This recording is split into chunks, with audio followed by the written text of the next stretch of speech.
I have boasted on the weapon of praise. What happened when we preach? There's an event that happened in the book of Acts, chapter 16, a very popular story of Paul and Silas. For a human to begin to complain, to begin to nag, to begin to ask questions, like this: God, where are you? God, but I'm doing your work. God, why is this befalling me? What is happening?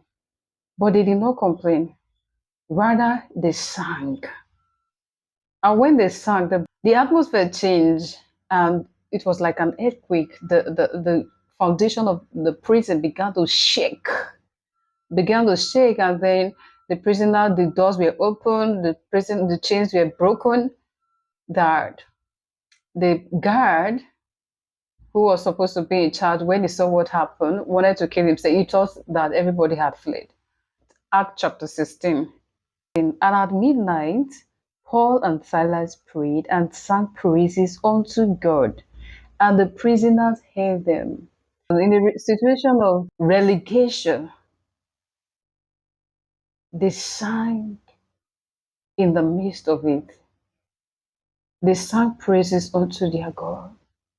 And what happened? Remember, the Bible says God inhabit the praises of his people. The tangible presence of God became eminent. Because in a similar situation that should make people to complain, to be sober, to be sad, but rather strength was released. They sang, they praised the Lord, and the tangible presence of God was released. And that singular, the prison guard and his family, the entire family, turned to God because they saw something unusual. Because Paul and Silas dared to pray in a difficult situation. They did not focus on their problem, rather, they focused on the greatness of God. I have never seen where, throughout the scriptures and even around me, in my own life, where we turn to God in praises and there's not a shift. You want to see your prayer answered swiftly, turn to praise. Turn to praise. When the Israelites wanted to take over the land of Jericho, what did God ask them to do? March around. On the seventh day, they shouted in praises.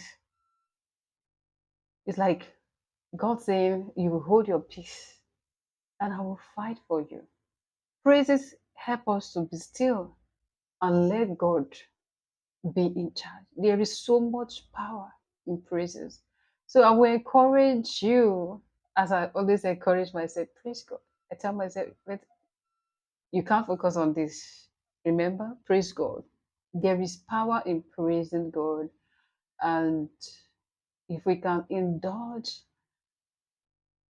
in praising God, a lot of things will shift for us. When you have prayed all the prayer, you know how to pray, nothing is changing.